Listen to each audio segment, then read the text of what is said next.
Well, happy July, everybody. This is when this recording's going off, and whew, let me tell you, I was not expecting this many acquisitions in 24 hours. The draft was on Wednesday, I think, but my God. First, let's go over the exiled. Probably going to take a whole half a minute until they probably get a job in the NBA. And that involves some bought out contracts. And that's going to be, I think, writing on the wall when it comes to DeAndre Ayton. That's finalized a buyout of his contract. And Jordan Clarkson, just a taller. I know this is going to sound very harsh. He's just a taller Julian Newman, veteran bucket getter, or probably the only guys you remember on this 2018 Cavs team where LeBron had to carry, putting up Hall of Fame numbers. It was kind of inevitable after his fallout with Monty. I think more of the concern goes on DeAndre Ayton, if you remember him from his time on the Phoenix Suns, due to his lack of disciplinary problems, lack of ambition, his lack of effort on the defensive end of the floor, getting schooled by Giannis Antetokounmpo in the NBA Finals, with defensively getting gobsmacked by Nikola Jokic, then getting exiled to the Portland Trail Blazers. Can't even show a lick of effort to even be the fourth best option, where he can end up dropping 19-27 to dropping 9 in 9 minutes. In 19 minutes. Like, bro, it's too far and in between that DeAndre Ayton, after his maximum deal, knew he was set for life. He didn't have to try anymore. So it's a shame that it had to come to a buyout of his contract. But we can go team by team here. It doesn't have to be that restrictive. I felt like a bunch of teams made a bunch of moves that were interesting. And speaking of roasting Jordan Clarkson, we signed him. I hate myself. We needed depth over the rotation, especially when it came to secondary scoring out the floor. Sometimes with Thibodeau's exertion of starting his rotation, he had a lack of trust. And Clarkson would be that veteran piece to score with the secondary unit. Not really a Swiss Army knife, but obviously a bucket getter that can edge out with tired rotations. That wasn't even the last guy that we signed.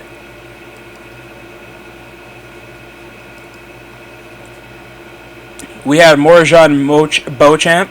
You guys probably remember him when he was on the Milwaukee Bucks.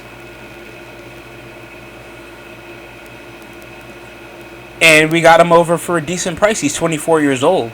So we got a veteran, and he's coming over, but he declined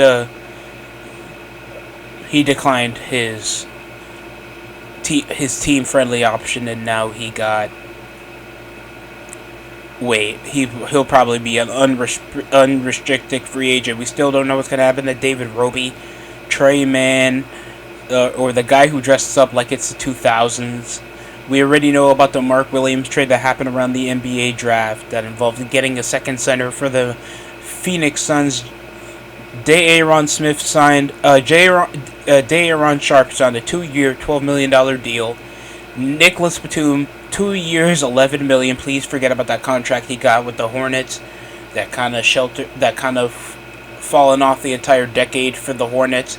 29-year-old Jason Tate with a 1-year, $2 million deal. Josh Okogie,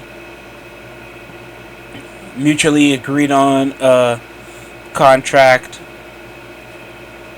from June 2025 to June to July. I guess it's some contractual displays for him. Milinkovic, or the guy that Milincic that dropped 50 on the Knicks, signed a 1-year deal with $3 million guaranteed over to the Utah Jazz. He's on the Spurs now. Jeff Green and Aaron Holiday just picking up rotation pieces. I think the only big piece that was signed was Clint Capella from the back to the Houston Rockets after his stint in Atlanta. I feel like this had to be done. LA was expected to probably get a veteran like Clint Capella, stretch over that 5 depth that they needed. But Clint Capella, he hasn't been there since James Harden was in Houston. So that's very interesting. For 3 years, $24 million on an available deal. I know Okamu's kind of been the more exciting, younger 5 at starting rotation that's been taking over his minutes. So that could be a very smart way to just trade him over to let him over for some value. Clear his book. Santi Aldama, that I feel like has been one of the younger overseas talents, goes back to Memphis for 3 years, $52 million. They pick up Cam Spencer for 2 years, $4 million. I think the most exciting part was returning back former defensive player of the year for 5 years, $240 million, Jaren Jackson Jr. So just keeping over on some rotation pieces, but I feel like this was a big loss. But I think he left over for the Kings last season around the deadline day. Los Angeles Lakers put over their forward depth and Jake Lavera for 2 years, $12 million at the power forward spot. Oh, and also we got some trades. Colin Sexton goes to the Charlotte Hornets for Jusuf Nurkic and a second-round pick. Vija Micic with Liam McNeely for Mark Williams. At least he finally got traded for a team that needed a 5. Again. Cameron Johnson. I feel like this is actually a great trade. Cameron Johnson, you clear the books on Michael Porter Jr. He's a more efficient shooter that can show he can actually defend around the wing, and he has also finals experience. Michael Porter Jr. seems like a one-trick pony that nobody wants to agree that he shoots like he's just Carmelo Anthony if he was more light-skinned with a championship ring. That's the only difference that I see with Michael Porter Jr. He has the youth and efficiency to shoot from behind the arc around the NBA level, but the lack of IQ to really dictate around the floor and actually create for himself or do smart spots that don't have him pull up from the wing, that pisses me off to no end. And I feel like this was outstanding to finally get an actual wing defending spot up shooter that's actually efficient and actually can go off in certain nights, so it takes the pressure off Jamal Murray. And these are crazy moves. I don't see Brooklyn clearing. I finally see Brooklyn clearing house. Nickeil Alexander-Walker is now an Atlanta Hawk. And this is after losing DeAndre Hunter. So I don't know what are the Minnesota Timberwolves expedition getting rid of another wing. While he's more of a 2 guard, but he stretches out like a wing, very tall at the 2. I feel like sometimes he does better than Jaden McDaniels when around defending around the floor. At only $62 million left on his $62 million, but his cap hit is only going over $4 million. So I always just say sell him until he asks for more. So that's not even a bad way to let him go. For Atlanta, that's pushing for ambition since trading for Kristaps Porzingis. So that's interesting. D'Lo, that was an unrestricted free agent pushing over his last deal, it went to Dallas, and a lot of players are now exhibiting to Dallas knowing Cooper Flagg's now the new hot thing. Like, I even heard Ben Simmons possibly hit over for Dallas. Even though I felt like LA seems like a more comfortable spot where he's getting a lack of scrutinization. They can push him more as a forward if he isn't going to be a point forward like he was for the first 6 years of his career. Kevin Porter Jr., I feel like a smart move to let him stay. Kevon Looney has more NBA championships than at least half of the, like at least a third of the whole free agency right now. And he's left to join his running mate, Jordan Poole, his former teammate, to play New Orleans. Especially veterans at the 5 spot. But he's kind of undersized at the 5. That's my thing. Jordan, shockingly, he's 29. 10 years of service over as a Golden State Warrior. And yet, he's done.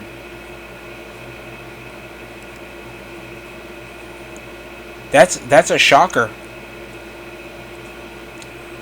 And knowing how they are, it's just Quinton Post. And they probably don't want another Jonathan Kuminga incident.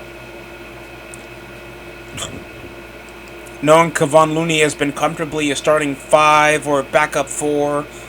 So he's an all-arounder in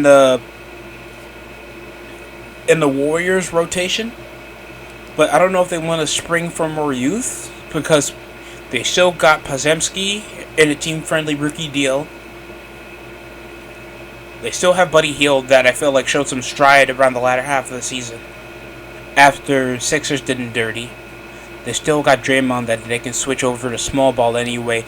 Chase Jackson Davis has been good. He's like a full power forward, but they swing him at the 5 with Gay Santos that might be itching for more minutes. Like Quinton Post is the only active center on the team, but I doubt he's going to be getting the same amount of opportunities. Luke Cornett, former Celtic NBA champion, the Celtics clearing house because of financial reasons, goes to the San Antonio Spurs for a 4-year, $40 million deal. Whew, that is crazy. Knowing he spent 3 seasons there after a 3-way trade. From his time in from being from Cleveland, Chicago, I remember him. He started off as a Knick, and now he's going to be spending until like he's 33 over his contract for he'll be making $10 million. That's still a lot for, I feel like, a versatile 5 where you push him on. Karis LeVert,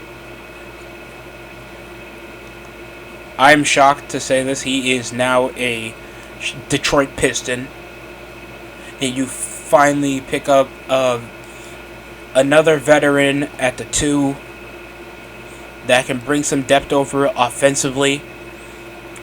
I still feel like a big stage wing that can do a lot of stuff around the defensive side of the floor and, help out offensively could be that key piece, or just a dangerous 5 to give an identity to this Pistons team. Even though they already got their 5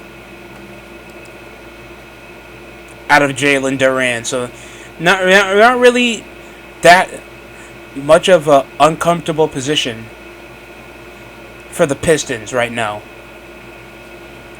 Because right now they're still probably one of the younger teams in the Eastern Conference. Getting Paul Reed as well doesn't seem like a half bad pick for only $5 million. $5 million a year and only $14 million a year. And Cade Cunningham's going to be making $50 million.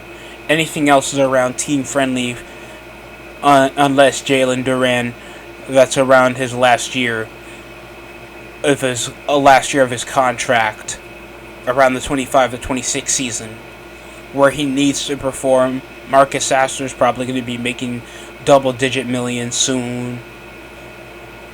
Simeon Fontecchio a versatile wing, but he's older. You could probably trade him for some scrap heap or some compensation. Jaden Ivey's a good guard, but they need depth over the two. But I feel like they're pretty valid with Sir Thompson. That's like a starting level. I'm more concerned about what they can push at the wing position, because I don't think Ron Holland's it right now. And Tobias Harris is kind of like a wing, but he fits over in the 4, but he's not really that big defensively. But some big moves, but some good moves for the Pistons. Some good moves for the Pistons is, I think, more concerning right now, because all they have over for cap hold right now on unrestricted free agents is Paul Reed, that just got signed, Malik Beasley, Dennis Schroeder, and Tim Hardaway Jr. that are probably not willing to pay out. So not really a lose-lose situation for the Pistons. Bruce Brown returns home. Trey Jones, after his stint on the Spurs, shows he has a 3-level scoring, especially around attacking the rim. I like his game. 3 years, $24 million. That's an affordable deal. Brook Lopez, rest in peace. His career is over. He's all you're gonna know is his first round. I mean, you're used to it over your past 3 seasons with the Bucks, but Brook Lopez knows what a conference finals tastes like.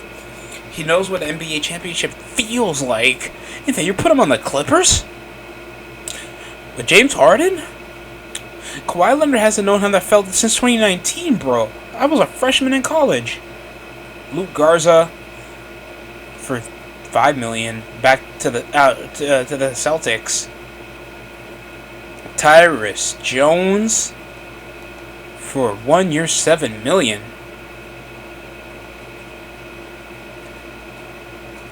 After all the upside I gave him, I rooted for him after his signing over from the Suns. Just for him to sign a team-friendly deal with the Magic? And that was the most money he was getting. This is literally the most lucrative contract he's gotten since he was on the Grizzlies.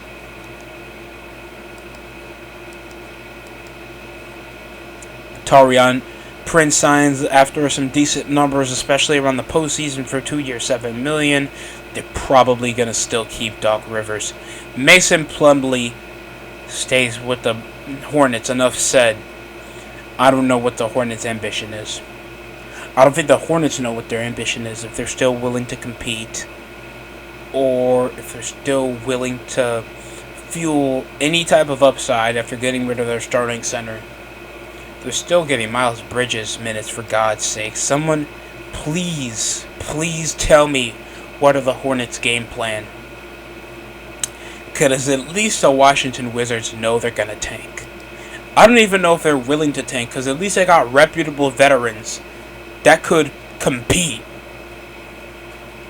with getting McCollum and Olynyk. But McCollum has a season-ending injury, season-filled injury. After losing Sadiq Bey and Jordan Poole, Middleton, Marcus Smart, like, who do I see? Like, Roquan Holmes. Like this would have been good for 2016. A bunch of teams feeling like they can just rebuild 2K17 rebuilds and make an NBA championship team, right, KD? Right, Houston? Clint Capella and Kevin Durant would have hit back in 2K18. But no, now it's Marcus Smart, Chris Middleton, Roquan Holmes, and a bunch of rotationary youth players. Even though I do like some. I like Keyshawn George. I would say Alex Sarr is a work in progress, but he can show a lot of upside. I think the biggest acquisition Wizards fans are very proud of that worked out well was Balil Coulibaly and Corey Kispert. That's on a pretty friendly deal for 26 years old as a wing shooter. But this is still a work in progress. They really need something to build around. to make sure this would be worth of tanking again. And Gary Trent Jr. for like 2 years, $7.5 million. This has been a very offensive start to the offseason after a draft that's been really proven to be pessimistic for some. I'm not going to lie. Like when it came to the AC drama, the rookie that just got drafted coming from Rutgers, Ace Bailey, his name was, and people already had like him not liking the organization. I think there has to be some nuance with the NBA fan base, knowing that some of these players now at the NIL, their futures don't want to be riled up in the shortcomings of like the franchise's failure, where their careers might be hindered to the franchise really not being that ambitious to compensate for their careers. So I feel like certain fans don't have that nuance because they feel like NBA players need to feel like how they feel in a 9-to-5 just like them. That's just my opinion. There's still some great stories and some great trades. I liked when Coleman, was the name, the Duke center, got drafted and he was balling out.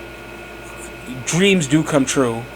That was like probably one of the best parts of the draft, when you see all that hard work finally work out for you. VJ Edgecombe getting drafted, Colin Murray Boyles, when he got drafted, people thought he wanted to not go to Toronto. But yeah, this has been a very eventful draft, a free agency to start off the NBA season. There's some very interesting trades. How y'all felt about this night? Have a good one here on the DSC show. Like, comment, subscribe for more. I'm going to take my Tylenol.